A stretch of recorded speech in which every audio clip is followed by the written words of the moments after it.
नमस्कार, स्वागत है आप सभी का सी न्यूज भारत में और मैं हूं आपके साथ ज्योति श्रीवास्तव।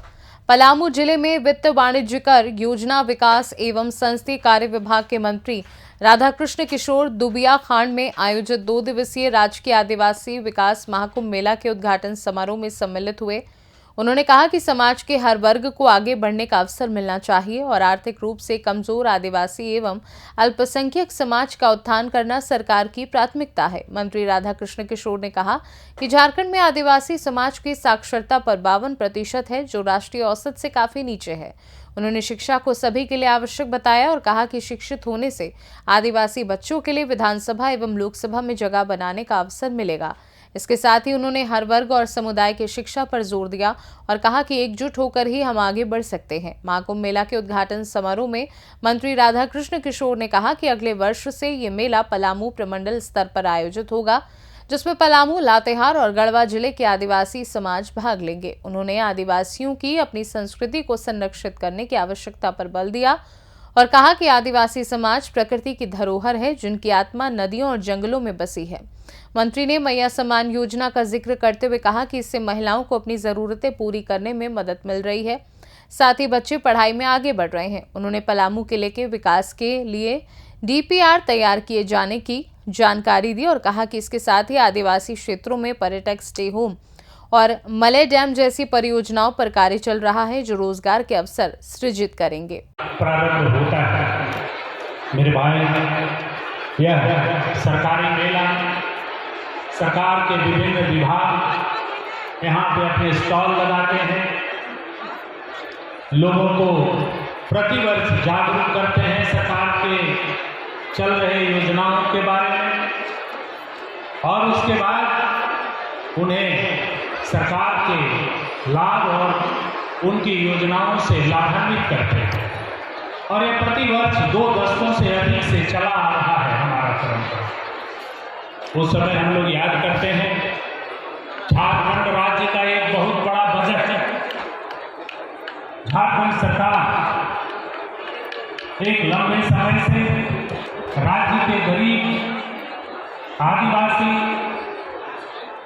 दलित, पिछड़ी जाति और सभी जातियों के गरीब वर्गों के लिए खर्च करते हैं विभिन्न योजनाओं के माध्यम से।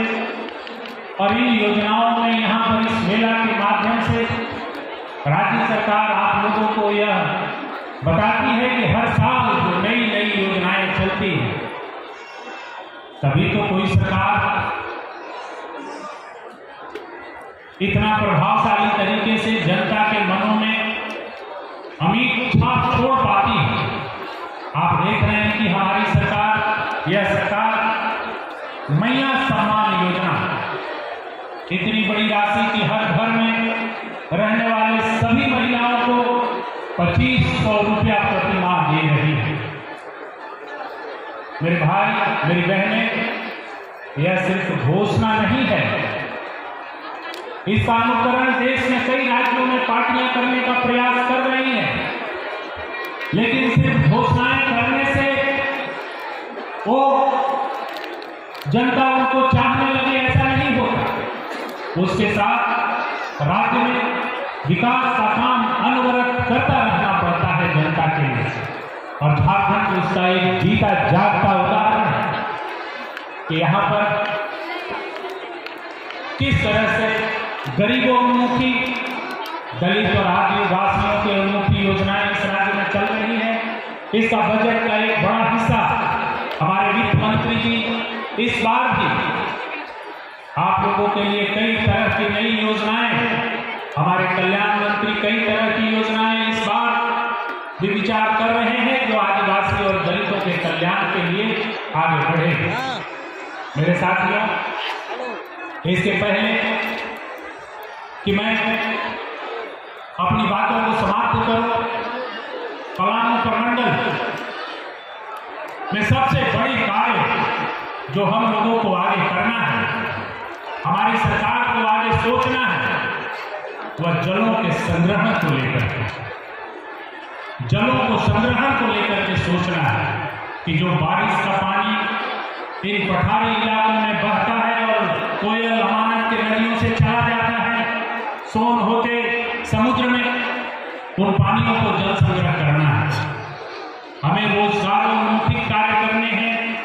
कि हमारे नौजुवक, ये हमारे लिए बहुत बड़ी चुनौती है कि युवा वर्ग को कैसे हम लोग रोजगार में ला करके दे सकें। आगे एक लंबा समय यहाँ के स्वास्थ्य सुविधाओं को मजबूत करनी है, इसके लिए हमारे मंत्री लगातार प्रयासरत हैं। अभी ही बता रहे थे हम लोगों को कि कैसे पलामू से लातेहार होते पर्यटन सर्किट बनाने के लिए यहाँ से दिल्ली तक माननीय वित्त मंत्री प्रयास कर रहे हैं। तो मेरे भाई, मेरी बहन, सरकार लगातार मेहनत कर रही है, हमारे मंत्री लगातार मेहनत कर रहे हैं कि जो चुनौतियां सामने आ रही हैं, आपके बाल बच्चों को रोजगार परक बनाने के लिए, आपको वहां तक की योजनाओं को पहुंचाने के लिए इन योजनाओं में हम लोग कार्य कर रहे हैं।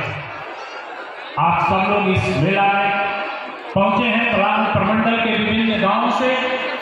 आप लोगों को शुभकामनाएं देता हूं, धन्यवाद देता हूं, बहुत बहुत धन्यवाद। प्रणाम, जोहार, आदाब। बहुत बहुत धन्यवाद महोदय। निश्चय ही आपके इन उत्साहवर्धन से हमारे ग्रामीणों में एक नई ऊर्जा संचारित हुई है और लगातार इन प्रगतिशील प्रयासों से जन जन में नई ऊर्जा संचारित हो रही है। अधिकार, सम्मान और लाभ दिलाने की पहल की है राज्य सरकार ने कि अंधेरा हो गया है, अब सवेरा हो गया है, अब प्रगति की धूप आई है, नई सौगात लाई है। और इन्हीं शब्दों के साथ इस महाआयोजन में अब मैं सादर अनुरोध करना चाहूंगी माननीय विधायक मनिका आदरणीय श्री रामचंद्र सिंह महोदय से उनके संबोधन के लिए जोरदार तालियों के स्वागत कीजिए माननीय विधायक महोदय का। बहुत अधिक समय नहीं लूंगा। 45 वर्षों के राजनीतिक जीवन में छतरपुर पाटन विधानसभा क्षेत्र से मैं चुनाव लड़ता रहा हूं और 6 बार मुझे आप सबों का प्रतिनिधित्व करने का अवसर विधानसभा में मुझे मिला है। और इसका एक मूल कारण यही है, कई लोग मुझसे ये जानना चाहते हैं कि आप दलित परिवार से आते हैं और पलामू के राजनीति में वर्ष 1980 से लेकर अब तक कैसे स्थापित है। मैं उनके इन प्रश्नों को अपने मन में सोचता हूं कि ये कैसे संभव हुआ है, तो मैं इस निष्कर्ष पर पहुंचता हूं कि समाज में रहने वाले सभी वर्ग, सभी धर्म के लोग हमारे परिवार के समान हैं और सभी को लेकर चलने का ही यह परिणाम है कि 6 बार वहां के लोगों ने मुझे विधानसभा में प्रतिनिधित्व देने का मौका दिया। अर्थ यह है कि पूरा समाज आगे बढ़े। आर्थिक रूप से कमजोर अगर सामान्य जाति के लोग भी हों तो वो भी हमारे आदिवासी, दलित, पिछड़ों, अल्पसंख्यकों के साथ साथ उनका भी सामाजिक आर्थिक विकास हो, ये हमारी सोच है। लेकिन उन आदिवासी भाइयों का विकास तो सर्वोपरि होना चाहिए। वो इसलिए कि आपको प्रकृति के धरोहर है, आप शैक्षणिक रूप से, सामाजिक रूप से, आर्थिक रूप से हमारा आदिवासी समाज आगे बढ़ेगा तो मैं मानता हूं कि पूरा समाज हिंदुस्तान का, झारखंड का, पलामू का, वो भी समृद्धशाली बन सकेगा। हमारे किसी मित्र ने संबोधन में कहा कि राज्य के खजाना का मालिक पलामू के धरती से आ रहा है। आपने कहा, मैं तो ये मानता हूं कि मैं तो एक छोटे से राज्य के खजाना का मालिक हूं लेकिन यहाँ जो हमारा आदिवासी समाज इकट्ठा हुआ है, ये तो प्रकृति का खजाना है, वसुंधरा का खजाना है। मालिक तो आप है, उससे बढ़कर के कोई खजाना हो नहीं सकता। मैं आदिवासी मेला पर आप सबों के प्रति आभार व्यक्त करता हूँ और बधाई देता हूँ। हमारे छोटे भाई पूर्व वक्ता सम्मानीय चमरा लिंडा जी ने एक संदेश आपको दिया है। पहला, शिक्षा बहुत जरूरी है। आप अपने संस्कृति को बचाकर रखें, आप अपनी सभ्यता को बचाकर रखें, उसके साथ साथ आपके समाज में शिक्षित होना बहुत जरूरी है। आप जिस अधिकार को पाना चाहते हैं, यदि आप शिक्षित न हो पाए तो शायद केंद्र सरकार अथवा राज्य सरकार के द्वारा आपके हितों के लिए चलाए जा रहे कार्यक्रमों का लाभ उठा पाने में आप वंचित हो जाएंगे। इसीलिए शिक्षित होना बहुत जरूरी है। और दूसरा, सामाजिक एकता। मैं अंत में अपने विचारों को समाप्त करने के पहले सामाजिक एकता पर प्रकाश डालूंगा, लेकिन बहुत ही सारांश में एक चीज कहना चाहता हूं। मंच पर बैठे हुए जितने सम्मानीय हैं, चाहे वो राजनीतिक संगठन के हो या कार्यपालिका के पदों पर, आप सभी जानते हैं कि पूरे विश्व के 90 देशों में हमारा आदिवासी समाज रहता है। यदि हम भारत की बात करें, जब आदिवासी समाज का शिक्षा दर 74% है, तो झारखंड में हमारे आदिवासी भाइयों की साक्षरता दर या शिक्षा दर मात्र 52%। यानी कि हम राष्ट्र के औसत से शिक्षा के मामले में बहुत पीछे हैं। इसीलिए चमरा लिंडा जी ने कहा कि आप इसको आगे बढ़ाएं।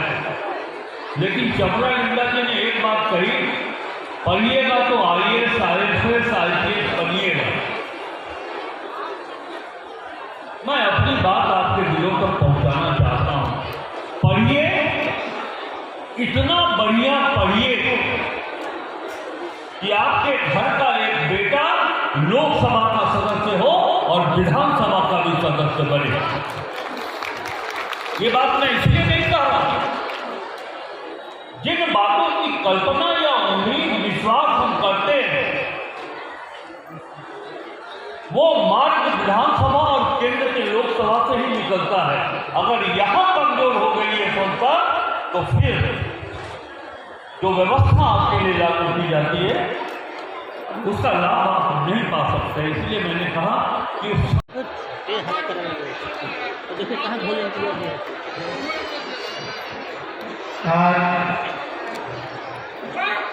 राजा भेंदी राय के याद में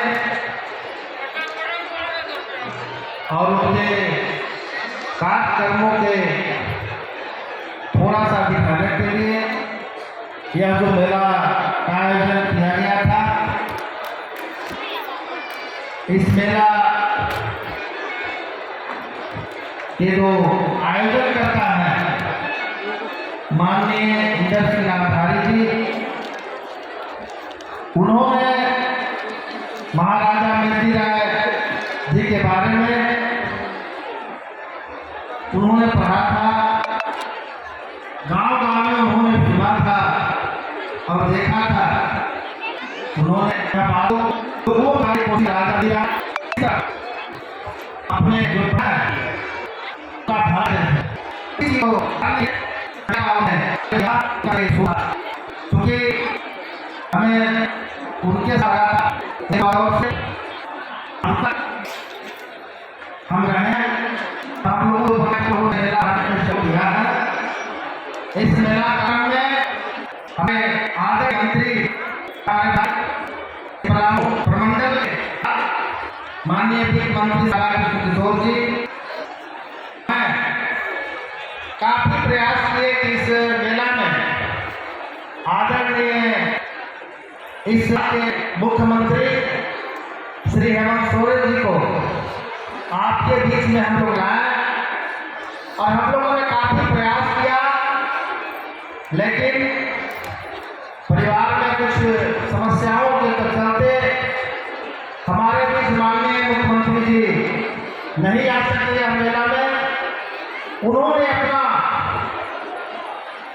प्रतिनिधि स्पेशल प्रतिनिधि यहाँ भेजा है, जिनको आप सब लोग जानते हैं। आदिवासियों के लिए श्री हेमंत सोरेन जी को आपके बीच में हम लोग लाए और हम लोगों ने काफी प्रयास किया, लेकिन परिवार में कुछ समस्याओं के चलते हमारे बीच माननीय मुख्यमंत्री जी नहीं आ सके यह मेला में। उन्होंने अपना प्रतिनिधि स्पेशल प्रतिनिधि यहाँ भेजा है, जिनको आप सब लोग जानते हैं। आदिवासियों के लिए, मूलवासियों के लिए, यहाँ झारखंड के विकास के लिए और झारखंड के लोगों के लिए हमेशा सोचने वाले और हमारे माननीय कल्याण मंत्री मुख्य जी प्रति हम लोग इस कारण में हरिराम से यहाँ होते हैं। इस राज्य के मंत्री हमारे भाई श्री त्रिपाठी जी उपस्थित हैं। हमारे जिला परिषद आलोक सिंह जी यहाँ उपस्थित है उपाध्यक्ष। इस कार्यक्रम में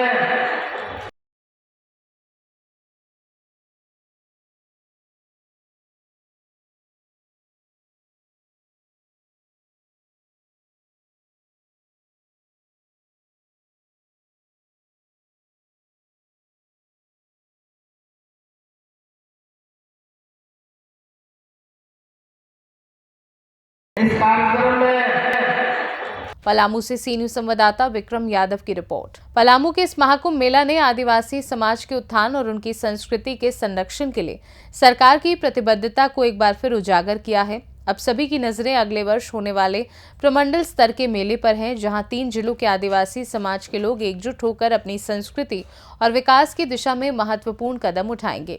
फिलहाल के लिए खास रिपोर्ट में बस इतना ही। देश दुनिया की बाकी खबरों को जानने के लिए आप देखते रहिए सी न्यूज भारत।